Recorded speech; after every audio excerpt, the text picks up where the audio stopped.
Friends, welcome back to the show. I wanted to take a few moments and speak no script, and we'll see where it goes. I just wanted to give a sincere thank you to each and every one of you that listens to the show. I know you could be using that time to do anything else, and I'm very conscious and protective of that time, and I'm always looking for ways to add more value through things like production, as well as through myself as a podcast host. And I'm at the point where I feel like I'm just getting started. I promise to continue to work each and every week to add more value and get you guys more return on that time. And my only ask is that you take a moment to go ahead and hit the follow or subscribe button that's right here on this app. It helps tremendously in allowing more people to find the show. And in turn, that allows me to get the guests that you guys want me to speak to. Thank you so much.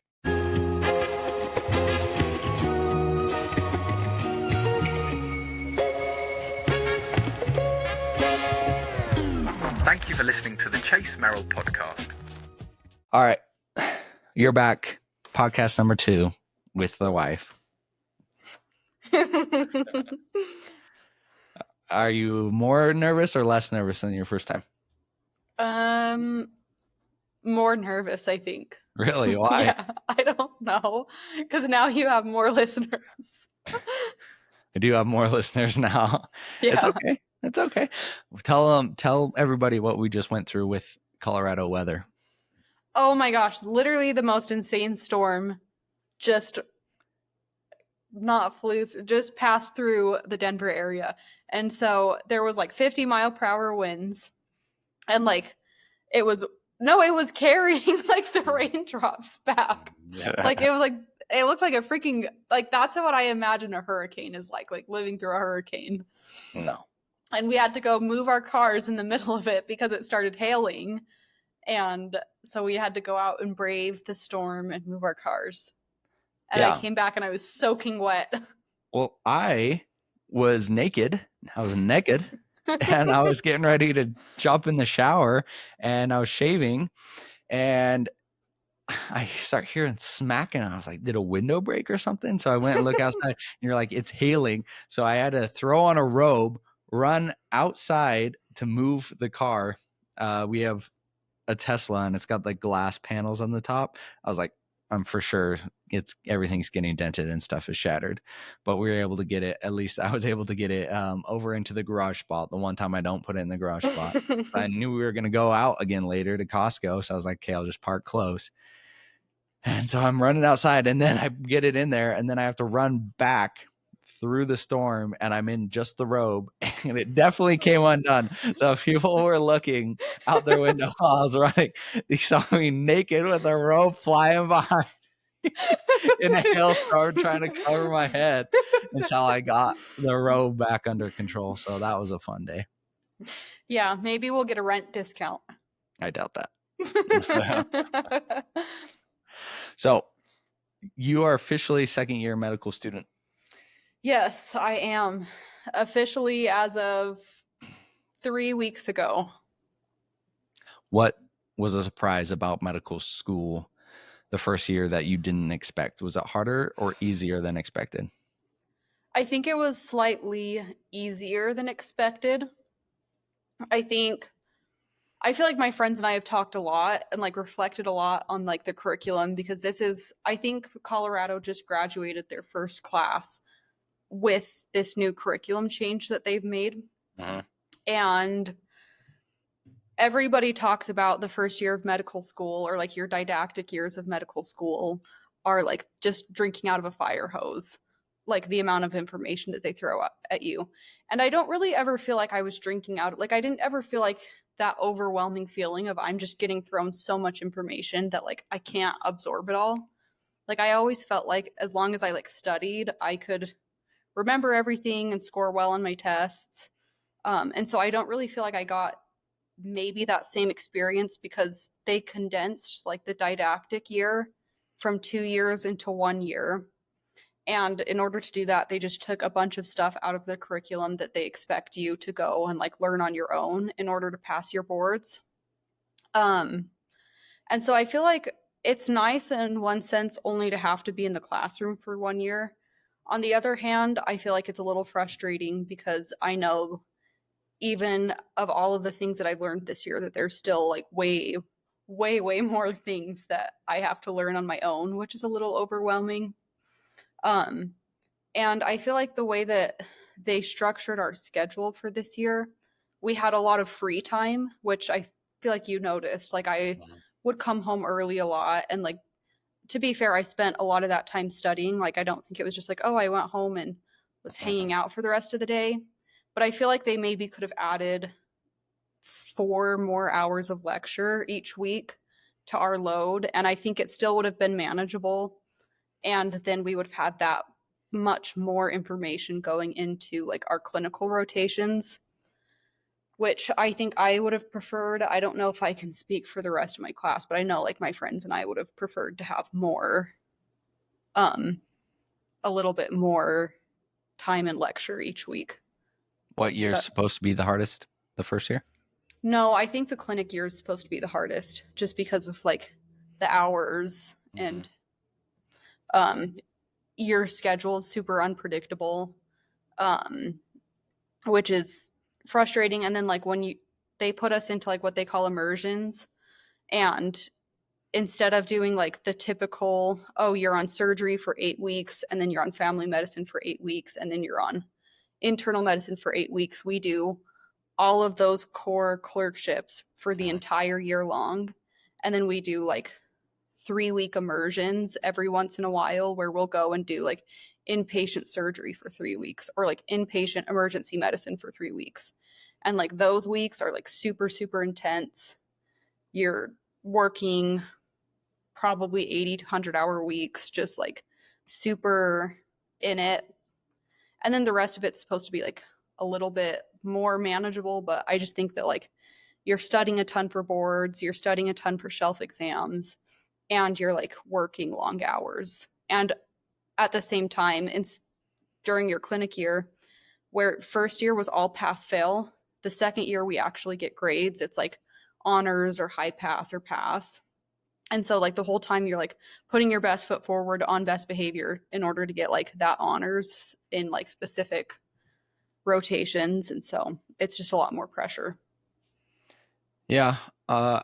I mean, I've said this before, but I always feel like you make things look easier than what they are supposed to, at least for me. So like I always forget, like, okay, you're going through first year medical school because you always make it easy, except for the freaking last week of every month when you have your big exam and then you have a full mental breakdown every single week after you take it. Every single time you do phenomenal on it, you get above the average, above class average, you do great, you pass, you do phenomenal, you've passed every single one, and then every single week without fail it's like, it's the worst, I did so bad, I'm not making it through. And I'm like, oh, did it feel like harder than your last one? No, it felt fine. And you just have a full breakdown every single month like clockwork. It's the Yeah. worst. Yeah, I don't know why. I mean, looking back, I don't really know why I get so obsessed about the test scores because I never once came even like remotely close to like not passing one of my exams. Like it was really dumb. I think I don't know. I mean, that's just like comes from like it's really hard to go from a situation where in undergrad you're like so stressed. You're like, I have to be like number one in the class. I have to like get 100% on all of these tests. I have to be like the best of the best because you're getting a grade and it matters and you're trying to get into medical school. And then you get into first year of medical school and all of a sudden you don't get a grade anymore. And it's like hard to switch from like, oh, it matters if I get like 90% or 95% because that's the difference between an A and an A minus. But like now it literally doesn't matter if I get 99% or 75% because both of them are a pass. And it's like, that's just like a switch that I could never make through the entire year. I just could not get myself out of the like having to get above 90% on all of my tests without having a mental breakdown. Yeah, it was a fun time. Super fun. Well, I'm glad that's over. Yeah, now you just get to deal with my mental breakdowns every time I have a shelf exam coming. Oh, geez. How often are those? Um, I think we have to take 7 or 8 throughout the year. Hmm. So, Okay. Well, fingers crossed. You can learn from past mistakes. If you passed before and if it felt good, you're probably fine. Let's what is it? What is it? I can't remember the exact quote, but it's oftentimes we always suffer way more in our head than we actually do in reality. yeah. We're always freaking out about what we have coming, and then like 95% of that never actually happens. And for you, it's like 99.99% mental freak out, and then nothing ever happens. Most of the suffering in my life is self-induced. Like I just like get so obsessed with my tests and how I'm doing in school, and then it always ends up turning out fine. And Talk about your carcass. oh my gosh, you can't say things like that Why? because It's a carcass. the anatomy lab. Yeah.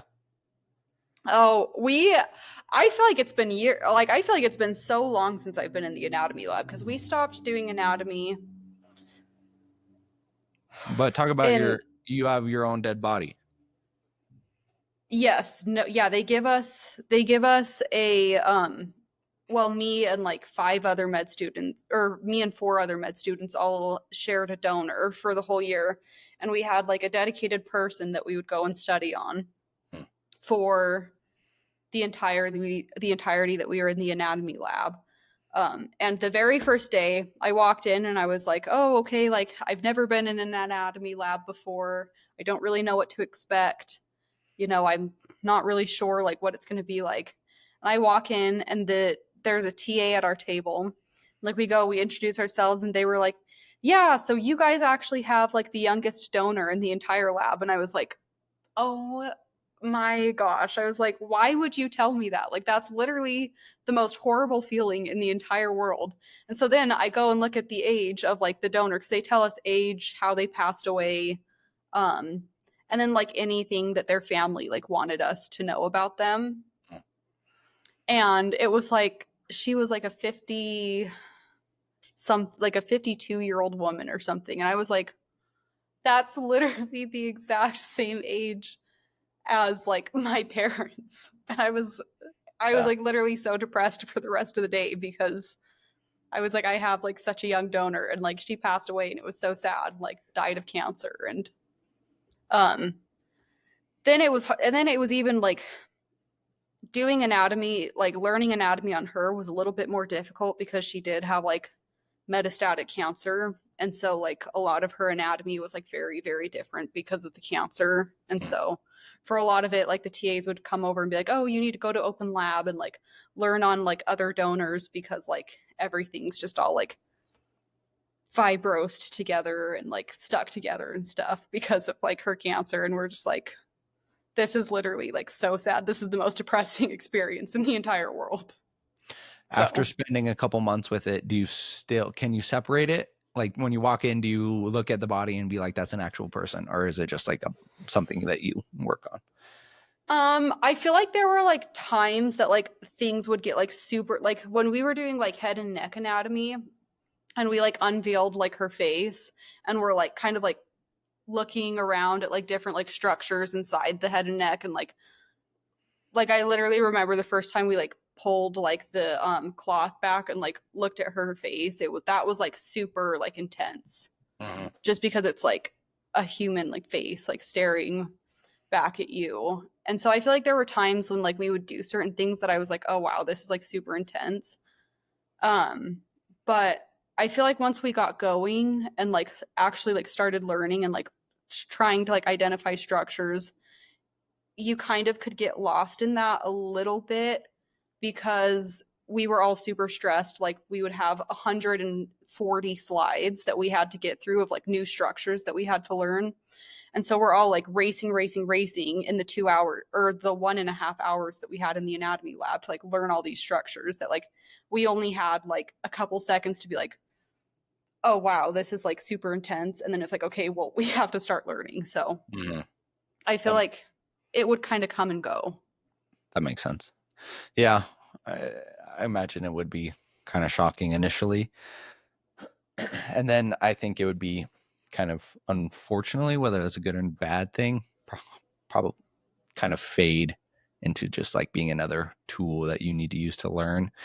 I mean, yes, it's important to be respectful and like remember it's somebody's loved one in the body, but also it's like you also need to inoculate yourself to some degree if you're going to be an Yeah. actual doctor.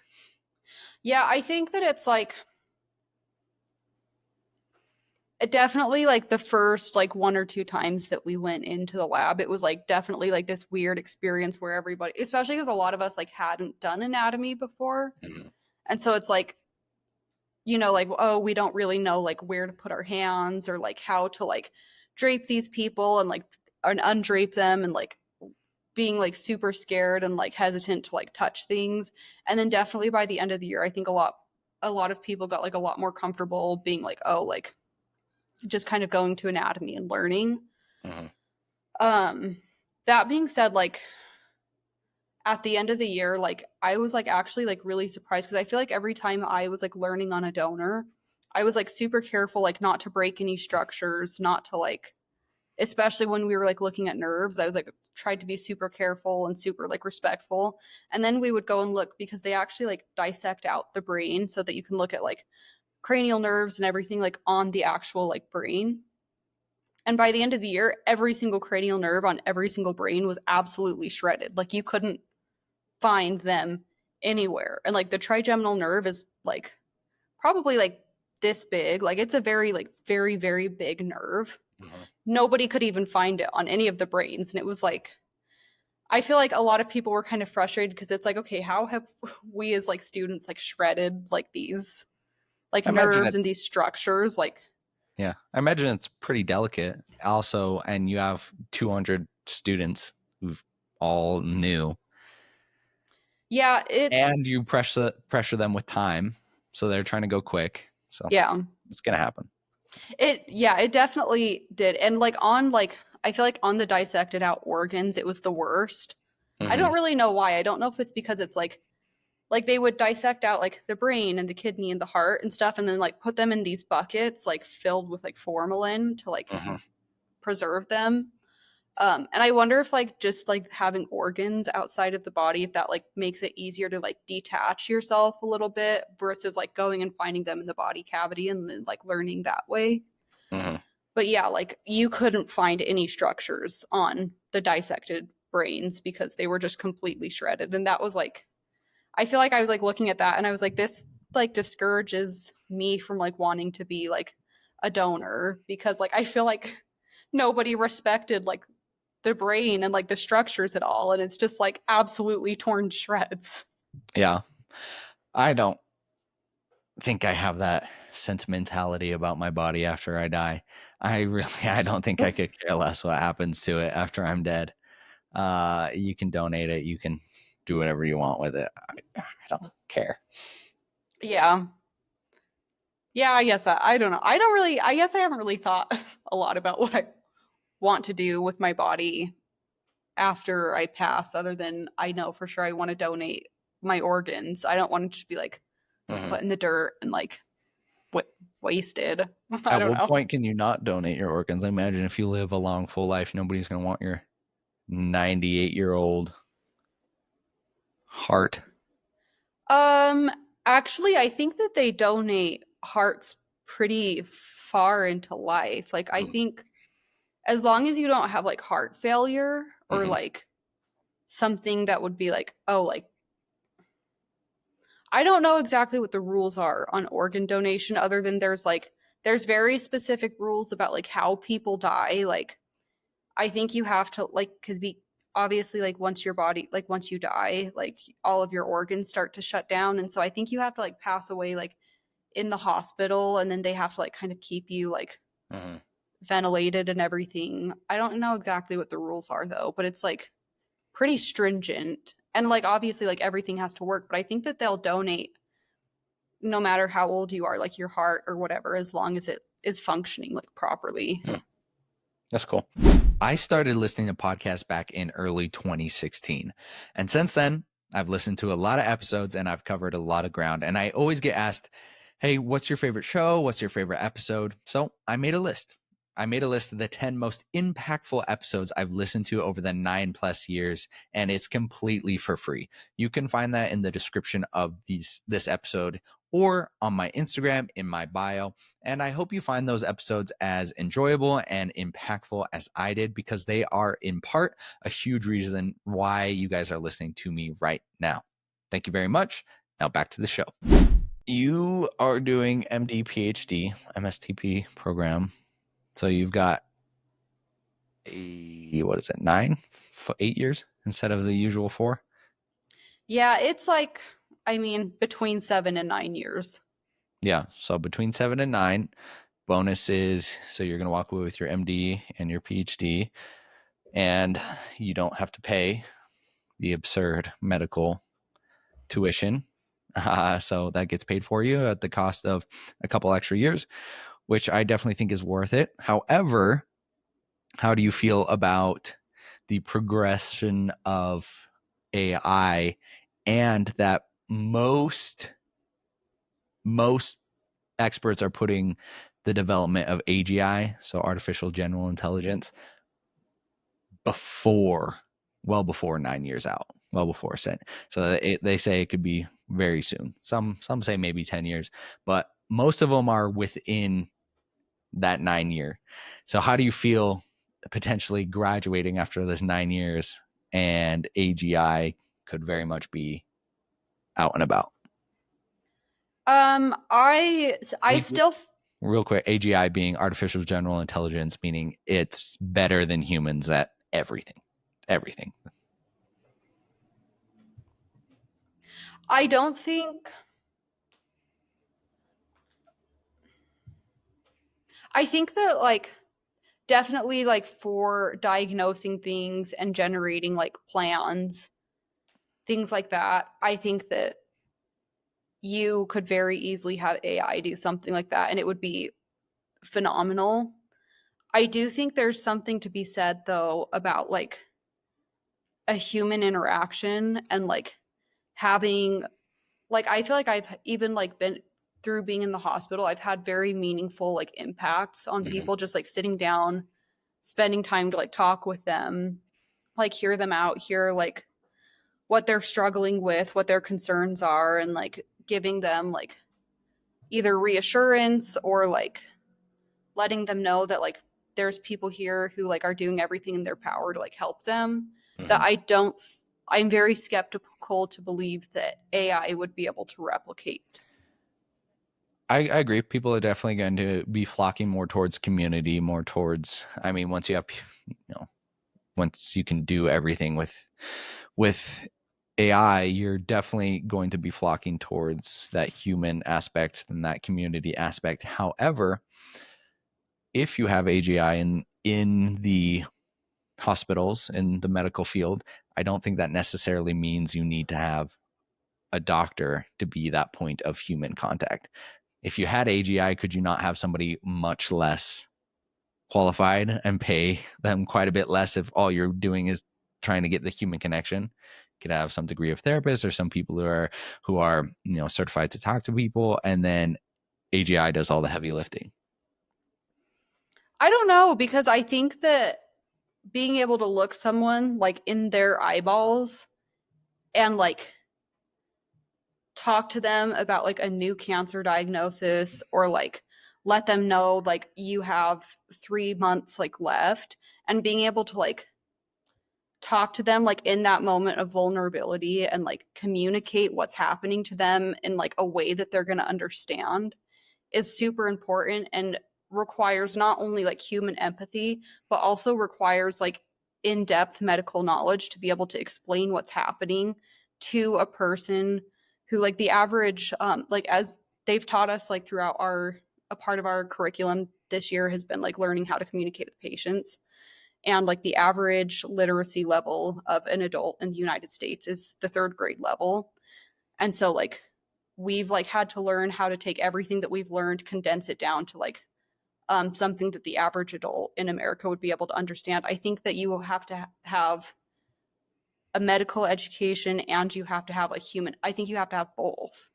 And I so don't I don't know. think you could necessarily hire just anybody to like explain these things. I mean, if you're explaining it at a third grade level, which is the average reading level of America, you could have AGI condense that down and tell you what it is, and then you go in and explain it at a third grade level. And then what happens when they have questions though? Then you have AGI right there. Like you have your sentient, all-knowing thing that will talk to it, explain, and then you're just there for the human connection and the empathy and the get through this together. I guess I'm just trying to like envision a scenario where I'm trying to have a conversation with somebody. And then every other sentence, I'm looking over at a camera and I'm completely disengaged from that person, disengaged from the conversation, and then looking back over them at them and telling them exactly what this computer told me. Because also, like, something that we've learned through our like Well, I'm not patient. saying you get it all while you're there. I'm saying you get it all before you go into the room, and then you have the conversation. I know, and I'm saying what happens when they have questions in the middle of the conversation. Like, I think it's beneficial to have somebody with medical education to be able to talk to and like explain things Mm-hmm. and have like I don't think that that's something like I don't know, I think that that's something that AI won't be able to replicate.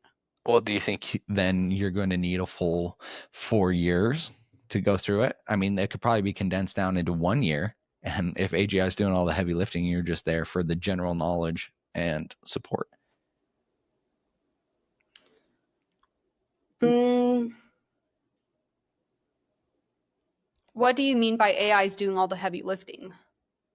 I mean, if AI, by the definition of AGI, is better than humans at everything, Mm-hmm. then all of the heavy lifting, except for But I the. feel like the heavy lifting of medicine is patient interaction Okay.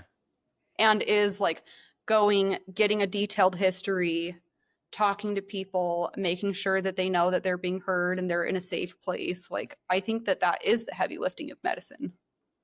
I think you are overestimating the humane desires of the medical system.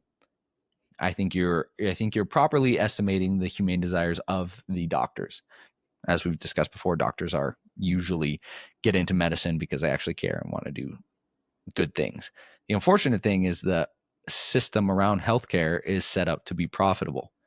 So if you have a hospital that says, "Hey, I can save this much money and I can have a bunch of these AIs, people just walk in, tell them what they are," it just pushes people through quite a bit faster.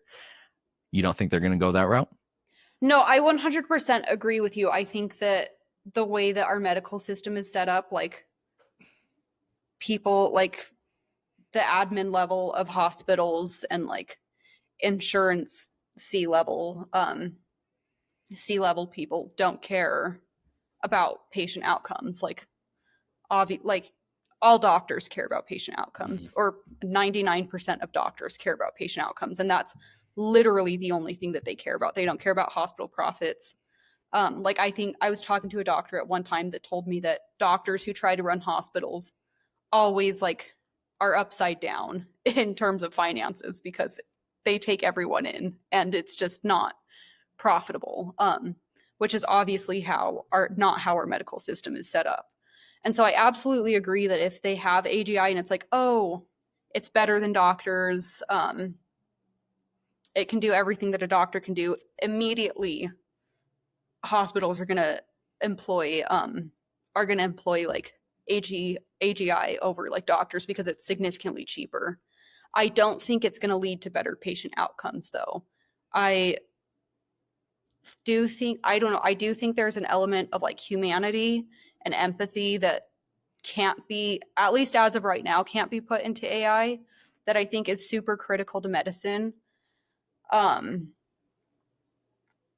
and I think also like when people know that they're cared about and look at somebody and know I can trust you and like you have my best interests at heart and you are like going to take care of me, I think that that also contributes to like a better patient outcome and like makes people a little bit more resilient. That I think if we were to hypothetically just load our entire hospitals up with AI, even if technically they could do what a doctor could do, I think it would lead to worse patient outcomes. I think people would feel a lot more lonely. I think Mhm. people would have less community. I think that people would have a lot less trust in this amorphous thing that's taking care of them versus somebody looking in their eyes and being like, I've done this before. I've been doing this for like 10, 20, 30 years. Like, I care about you. I would treat my daughter or my parents this way. Like, I think that just being able to like connect with people is super important to outcomes. And so, You and I was expressing it. Let's look at it this way. The only thing, let's say we do have like ChatGPT 5 just came out. It's awesome. Grok's in the Tesla now. I use them all the time. Just talk to them and argue with them while I'm driving back and forth. The only thing like besides it not being full AGI, there are still things that humans are better. But the only thing that's really holding it down right now for me is the lack of memory. Like if when the large language models, when ChatGPT 5, when Grok, when these things have infinite memory about you, and so I can talk to it every day and I can tell it everything. If I can tell it everything, like, hey, this is how I'm feeling, this is my weight training, this is what I'm doing, these are how I'm feeling at work, these are my goals and aspirations, and you have this super intelligent thing that can then guide you and point you to these goals. But also if you're telling it everything, if you're talking to it about everything, if it's involved in what you're eating and your nutrition and how you sleep, and if it's connected to like these wearables so it can monitor you, we're thinking we keep, and then you can like it, over time those are going to create their own personas as well. Like in terms of like, I'm not going to just say, hey, ChatGPT, I'm going to name it whatever I want to name it, and it'll develop its own personality, whether or not it's sentient or not, but it will develop its own personality that I kind of force onto it by telling it everything and what I need from it. So let's say we take that, I no longer need to go to the hospital when that becomes AGI, if that's involved, because that in and of itself, there won't be special ones. There won't be like a doctor specific one. This own personal thing that I have just been spewing and is integrated into my life and I talk to every day is now going to be able to diagnose me for pretty much everything. And I've already integrated myself so heavily into it and is integrated so heavily into my life. I don't see people looking at it as like a amorphous blob. Like if it's used the way I think it's going to be used, it's going to be like your shadow, like a part of your conscience that's always there. Just give me one quick moment, then we'll be right back to the episode. If you are enjoying the show, go ahead and give me a follow or subscribe wherever you are listening. It helps way more than you'd think. And if you wouldn't mind leaving a rating or a review, that helps new people find the show as well. And if you have any questions or comments or recommendations for guests, go ahead and reach out to me at Chase C. Merrill on Instagram or leave a comment right here on Spotify. Thank you so much for being here. Now let's get back to the episode.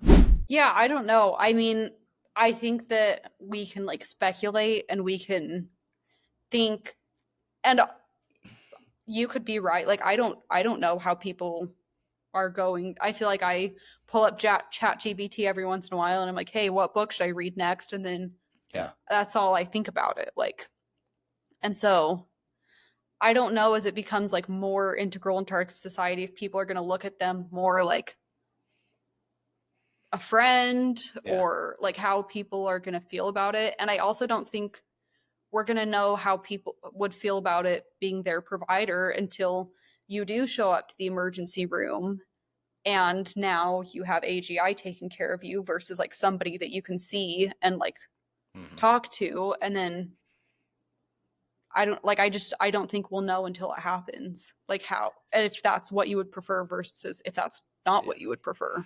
But like imagine like you have your phone, you have a car like a Tesla where it's integrated and it's all this one thing. And it knows that you're second year medical student. It knows what you've studied.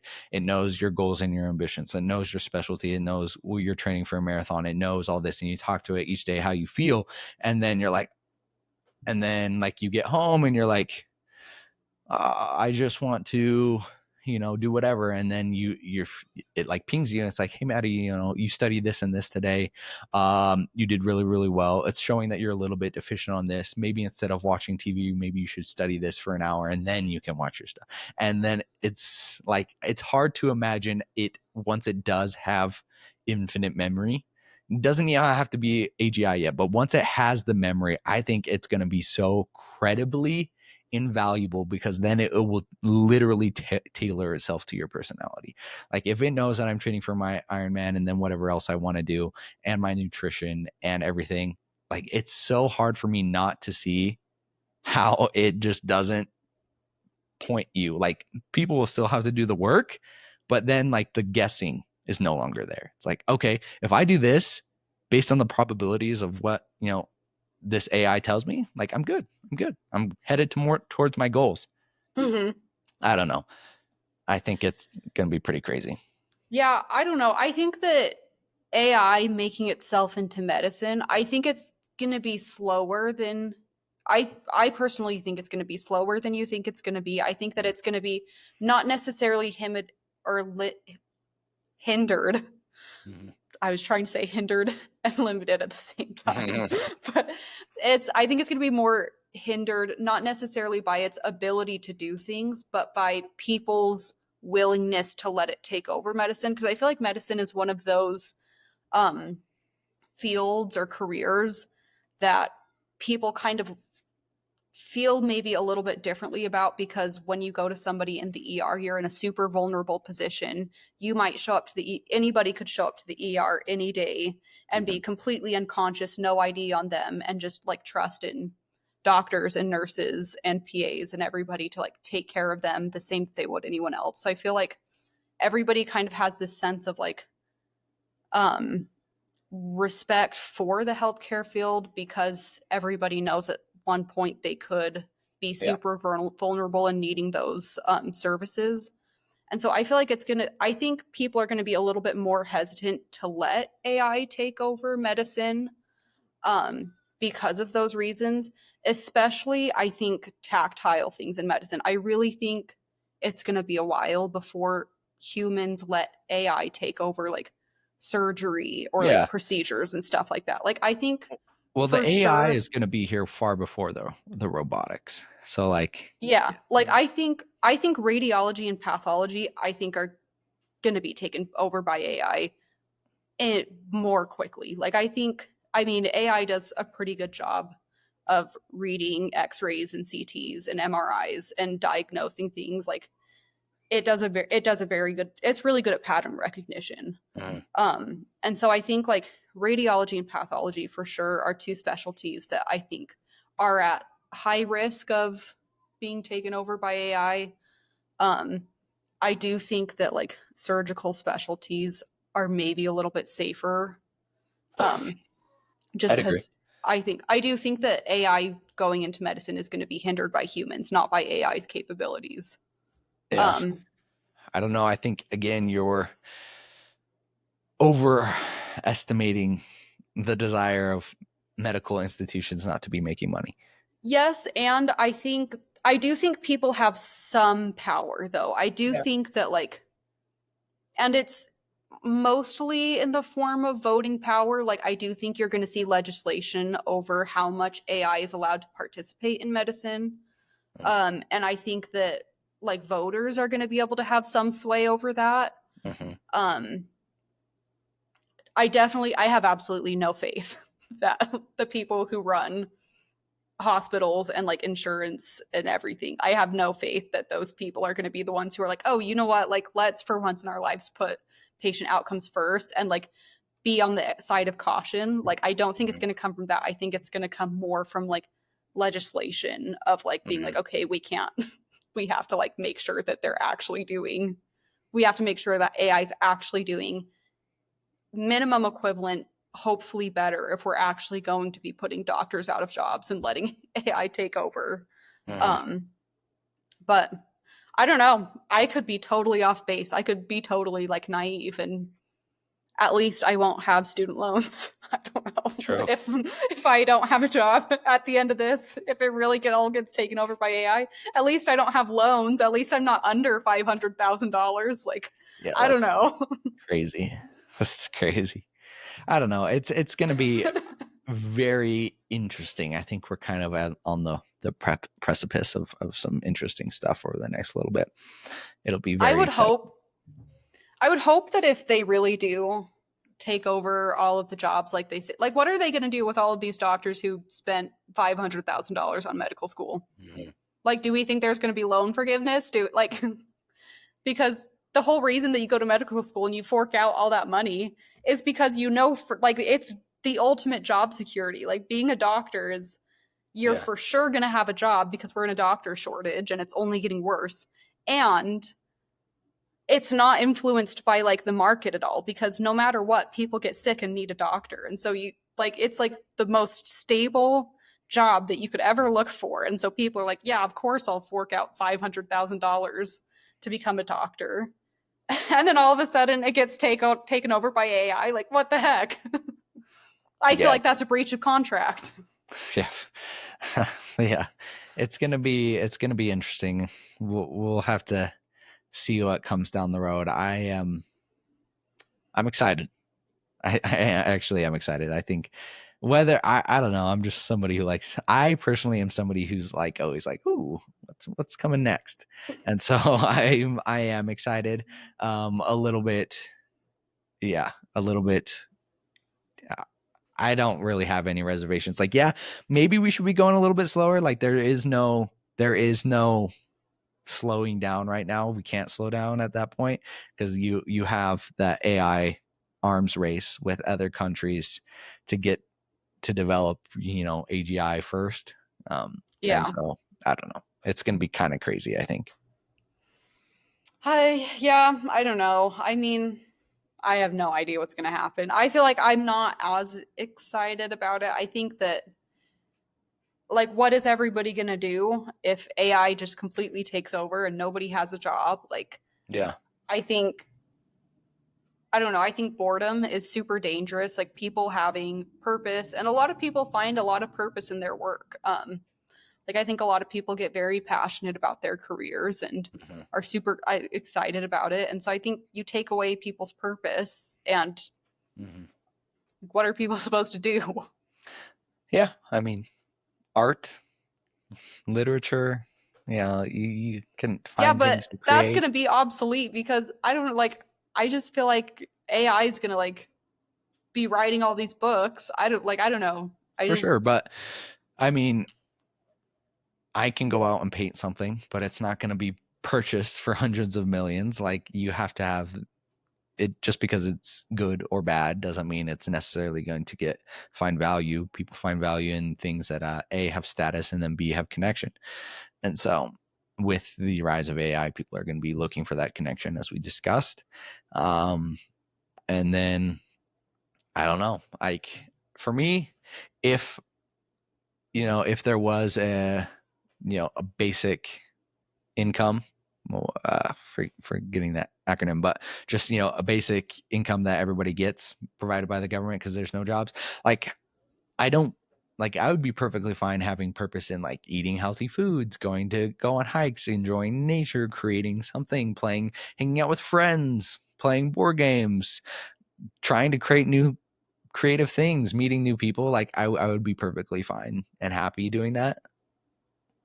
I think I'd go insane. Well, why? Like you can still work towards something. You can still create and you can still pursue. But the thing that I'm passionate about, like the things that I am super passionate about and love working towards and love like learning about would be obsolete. Like I love going to the lab. I love doing research. I love going to Well, you could like still I do love that. being a medical student. Yeah, but it would be obsolete. Like the part of going to the lab and doing research that I love is like I feel like I have a purpose because I'm learning things that nobody's learned before, and I'm discovering things that are like important and are actually going to like make an impact on people's lives. Mhm. That would be completely gone. Like at that point, I'd just be showing up to the lab and running a Western blot for no reason. Well, so you go to the lab to help people. Yeah. Okay, you can still help people. So it sounds How? like you don't have to go to the lab, but you can help people. There are people who want your help. They'd want your friendship. They'd want your compassion. They'd want your empathy. They'd want people will still need your help. It's just maybe they won't need your help as a doctor. Yeah, I don't know. I guess I just like for my entire life I envisioned myself becoming a doctor, and so becoming a doctor is something that's very very heavily tied to like my identity, Mhm. that I think losing that would be really difficult for me. I Yeah. don't know what I would do. Would you? Well, here's the question then. Would you? And I think some people would. If you had the ability, would you push off the creation of AGI because you want to have purpose at the net loss of all the good that it could do towards the actual people? I don't think it would, like I don't think,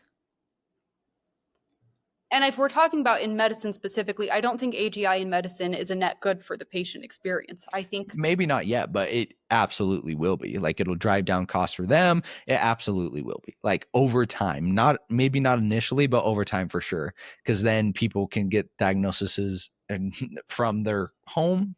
They can get like, sure, you'll still have to go in for surgery, and that should still be at least initially, and that should still be, human facing. But it absolutely would be a net good for if somebody has an iPhone but they don't have insurance, they can get what they need and say, hey, ChatGPT, this is a situation I'm in. What should I do? Like, is there over the counter drugs that maybe would help me or something like that? Like that would be a net good for somebody who doesn't have the ability to cover the cost. yeah, I mean, in order for all of that to be true, everyone would have to have like an at home laboratory for like blood work and Yeah. like everything. Like I think that that's very very far in the future. Um, Well, you can already order at home, test kits right now. yeah, On but they cheaper still have ones. to get sent off to a lab. But that's way cheaper than going in if you don't have insurance. True, but they're not usually as sensitive or specific. Hmm. So it's like they can be good, but also you're very limited on what you can actually screen for with like the at home Mm-hmm. things. They're not usually as high quality as like just going to the doctor and getting Mm-hmm. work done. For some like basic things, totally. Like you can get at home like glucometers and like be like watch yourself for diabetes super super easily, Yeah. which is important because diabetes is we have like a diabetes epidemic in our country. I also think, I mean, you can also like check your blood pressure at home and like Yeah. monitor your heart. Like there's things for like for things that our country really struggles with, being like diabetes and heart issues. Like there's a lot of things that you already can do at home Mm-hmm. to somewhat manage and screen for these things. Um, but like your more exotic things like cancers and stuff like that, I don't I don't like I've seen the commercials of like, oh, we scan for all of these cancers. I kind of think it's a bunch of BS and it's a big marketing ploy. Like, For sure. um, I don't know. I mean, I don't. But anyways, to answer your original question, I don't think I would hold AGI back for like my own personal, like selfish, like identity of being a doctor and like wanting to help Mm-hmm. people. As long as somebody could look me in my eyeballs and tell me that it is actually going to be better for people. It's gonna be better for people. Not We don't know that. Like we. you cannot look at me with I 100% certainty and be like, it is 100% going to be better for people. for sure. I mean, Because what happens when AI gets pissed off at us and now they're like, hey, this is you've, different. or This is what different. happens when AI has their bestie? Hey, say you've got your AI and my AI. I'm in kidney failure, and my AI is like, oh my gosh, I've got to save my bestie pop. Yeah. Hey Chase, I'm gonna kill you and I'm gonna harvest your freaking organs. Very different. We're getting out of conversation. That assuming it's aligned AI, not malaligned. So assuming it's aligned with the humans, not us specifically, but the general good, whatever. Hopefully that's not. And again, this is another concern. Hopefully it's not programmed in to agree to have certain biases. But assuming it's just a general good, it for sure would be better. There will be growing pains, just like new experimental surgeries or medicines or things like that. They can be net bad initially, but they lead to the development and improvement. That's technology. That is It's improvement. programmed by humans though, and all humans have biases. Like Yeah, I but the idea, the hopefully it once it becomes AGI, whether again, if maybe it, I think it at some point probably will become sentient. But at some point, if it is AGI, hopefully it has the ability to recognize those biases and then self-correct and self. I just think the possibility that AGI is going to be malaligned versus aligned is way more likely than like, you know what, You're let's help the humans out. Like for you're what reason? What is the you're reason? you're not alone in that. Like there's a lot of experts who definitely would put it up there as, a high probability of malalignment of a negative effect for humans. But there's also the possibility of a huge net positive. So I don't know. It doesn't. But Ideally, we would go slower than what we're doing now and like make sure it's right. But that doesn't seem to be the case. So we can just fingers crossed and hope for the best. like don't aren't there people who have said that like that this is like the course of evolution or whatever, that it's like you go from like humans to like, It's been a speculation. and it's like if AGI is like, oh, we're evolving, then it's like, oh, we don't hate humans. We're just like destroying the anthill that we're like crossing in order to like Yeah. become our AI best self or whatever. Mm-hmm. Yeah. I mean, it definitely could be part of the evolutionary process of living organisms. Eventually, you do become so advanced that you just create this sentient thing that no longer needs, organic. It's no longer, an organic material, and it doesn't, need that. So, but I mean, it's part of it, I guess. I don't know. I don't know. I feel like it's not. I like my gut instinct is it's not going to be a good thing. And that's just like I don't necessarily have any like hard evidence or any Yeah. hard like reasoning Mm-hmm. for it. That's just like what my gut says. That's like what I think my knee jerk reaction is like I don't think it's going to be good. And so I like don't necessarily think we should be doing all of this AI stuff that I don't know like a ton about, but Well, it's it's not my happening. choice. So Yeah, it's happening. So fingers crossed. I will say I am very excited to have something with infinite memory and ultimate intelligence. Because for me, the thing I hate is I wish I could just be told, like, hey, this is what you need to do. If you don't want to do it, this is the cost. This is the cost benefit analysis. So, like, this is what you'd be losing. Like, that would be awesome. Then I could just make the choices I want to make and be guaranteed kind of what I would want to get to. So that'd be huge if I could have this thing in my pocket where it's like, hey, these are based on your goals. This is what you should be doing right now. And then I could be like, yeah, well, I don't feel like it. Be like, okay, but you don't feel like doing it, you'd lose this 1% or this half a percent or whatever this is on towards your overall progress of like an Ironman or something. yeah, I don't know though. There's also something to be said that for like self accountability, Yeah. that I like I mean, think you when still you have to do the work. no, that's true. Nobody does it for you. It just breaks down like this is what happens if you don't do it. Yeah. I was Um, listening to this thing the other day. It was talking about if we live in a simulation or not. And so, like, let's assume we do live in a simulation, and then we get so advanced that eventually we would create our own life forms in a simulation. But we have like we have the computing power of all the computers that we make and everything that we do, but the simulation that we'd create would probably only be in one, unit, one computer power. So then that simulation, assuming it becomes more advanced over time, then creates its simulation, and it only has the computing power of that one computing power that it is in when it creates its own simulation. And so you have like this tree of decreasing computing power as it gets towards these simulations that are running, because the simulations would only be created in that one computer that they are in. Does that make sense? Mm-hmm. Does that make sense? I think so. So let's say we have like 10 computers and they're all running at 10 different simulations. Uh-huh. And then those simulations that they're running, let's say it's like us, let's say we're in a simulation and it's the evolution of the human species. They become so advanced and then they run their own simulations. Inside those 10 computers, we have 10 different simulations. But then when the simulation that it's running inside the individual computer, it only has the computing power of just the simulation that it's in. So over time, the quality computing power is going to decrease and decrease and decrease until at some point there's just not enough computing power to run a simulation. Yeah. And then it said by that theory, it's more likely that we'd be at the very bottom of that computing power simulation tree, because you have all the branching off and there's a lot more things at the bottom. So it's more likely that we'd be at the bottom. So it's like, if we were in a simulation, the simulations that we create may not have enough computing power to actually do it.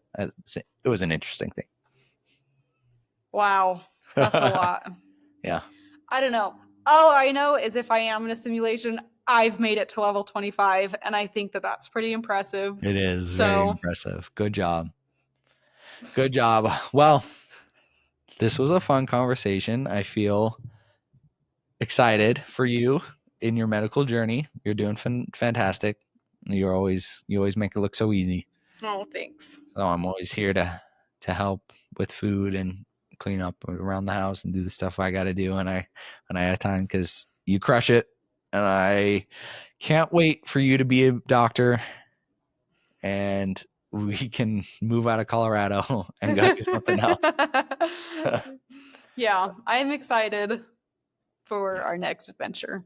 I will say though, cycling has made me enjoy Colorado a little bit more. It is pretty and it is fun. So yeah, I'm glad. I know everyone that I've ever talked to tells me I'm crazy that I don't cycle. Yeah, we'll get you into it after this Ironman. Yeah, we just need to solve the traffic problem, and then I'd be happy. I know. Well, thanks for hopping on. We need to go to Costco. Yeah, we do need to go to Costco. Actually, it might be too late already. I think Costco closes at 6. Oh, crap. We could go quickly, though. We need to go right now if we're going to go. Okay. All right. You heard it, people. We're going to Costco. Thanks for tuning in. Again, I'm sorry that I missed a couple weeks. We were busy, but we are back on regular scheduled programming with podcasts dropping every Monday and YouTube videos dropping every Friday now, courtesy of the editing done by Molly. So I don't have to do it. So tune in on Mondays for the podcast and Fridays for the YouTube videos about training. Thanks, guys.